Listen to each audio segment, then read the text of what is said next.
Hey, this is Torah in 2 minutes-ish, and I, to my great surprise, am going to talk about the Mueller Report.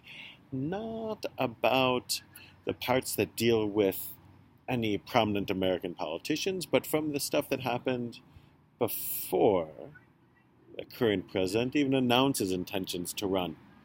Says that the one of the things on Russian interference in elections said that the Mueller report says that the Internet Research Agency, the IRA, carried out the earliest Russian interference operations identified through the investigation, a social media campaign designed to provoke and amplify political and social discourse in the U.S., and ties it eventually to an oligarch who's tied to Vladimir Putin.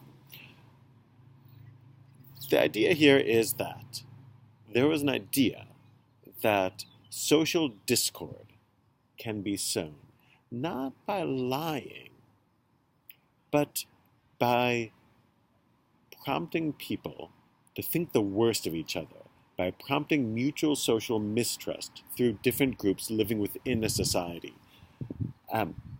That's a great insight, that social discord comes through thinking the worst of each other and not through looking for common grounds, and that you can incite people, we can be incited into passively being manipulated into thinking the worst of each other, and that harms the United States as a country and harms us as a society. This I think of partly because we, this week with my class, we study Tanakh, we study the Hebrew Bible, we study the stories of Eliyahu Hanavi, and we looked at not just the life of Elijah the prophet, but at the afterlife of. And in the Jewish tradition, Elijah comes as an angel, as it were, and visits people sort of in disguise, like acting as a normal person, just to try and say something to prompt them to do the right thing.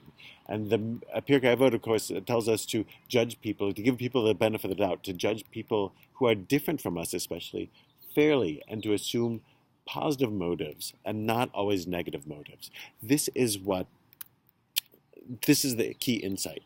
Assuming the worst about each other, especially through our differences, harms the fabric of society.